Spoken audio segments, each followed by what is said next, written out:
Olá, queridos amigos, tudo bem? Para quem não me conhece, eu sou Monique Papa, sou criadora do canal Luz da Alma e hoje aqui no Conexão Espiritual nós vamos falar a respeito de um tema que é bastante interessante. Você imagina o que faz um espírito após o desencarne?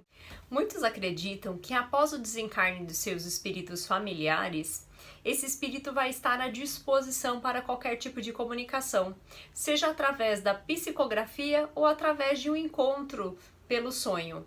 Mas você acredita que o espírito esteja disponível a qualquer tempo? O que será que o espírito faz no plano espiritual, na erraticidade? A vida no plano espiritual tem a sua ocupação contínua, mas ela não tem essa fadiga que muitas vezes nós temos aqui no nosso planeta Terra, porque não há as necessidades materiais que nós temos por aqui, como por exemplo, a necessidade de se alimentar. No plano espiritual, assim como aqui na Terra, existem diversas atividades e essas atividades vão variar de acordo com a evolução de cada espírito. Assim como aqui no nosso planeta Terra existem pedreiros e arquitetos, também no plano espiritual existem diversas escalas de atividade, de diversas escalas de tarefas. Isso não significa que os espíritos superiores não têm atividades e são ociosos. Pelo contrário, eles têm suas atividades e seus deveres e recebem ordens diretamente de Deus. E através dessas ordens, eles disseminam isso para o universo e fazem de tudo para que elas sejam cumpridas. As atividades na espiritualidade são incessantes, mas elas não podem ser comparadas com as atividades aqui no nosso planeta Terra. Até porque essas atividades geram para o espírito um prazer em realizá-las e muitas vezes eles se sentem úteis em realizar essas tarefas.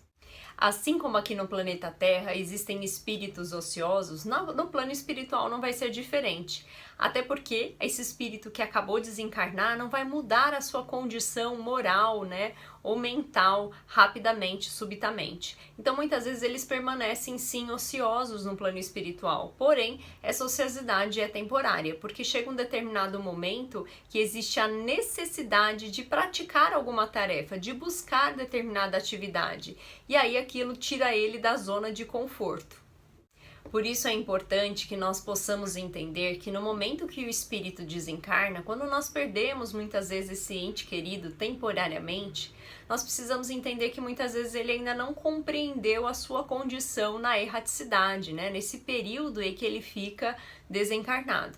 E aí é importante que os familiares mandem vibrações e pensamentos positivos para esse espírito que acabou de desencarnar, justamente para que ele tenha a compreensão o mais rápido possível dessa sua condição atual.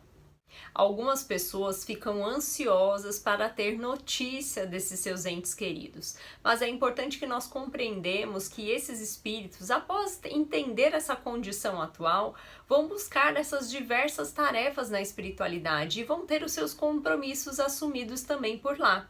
E por isso, nem sempre eles estarão disponíveis para se comunicar com seus familiares no momento que os familiares têm a intenção ou o desejo dessa comunicação. Muitos dos espíritos desencarnados não têm aqui a autorização para compartilhar dessa sua vivência no plano espiritual.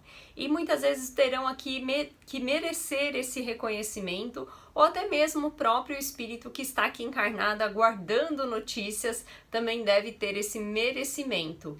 E essa comunicação só vai existir realmente quando há um propósito, quando há uma finalidade útil para o encarnado e para o desencarnado em si comunicando.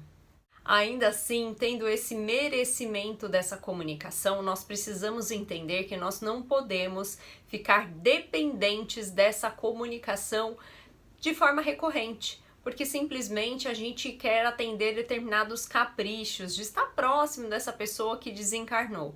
Nós precisamos entender também que nós podemos e devemos seguir em frente. Espero que vocês tenham gostado e até o próximo Conexão Espiritual.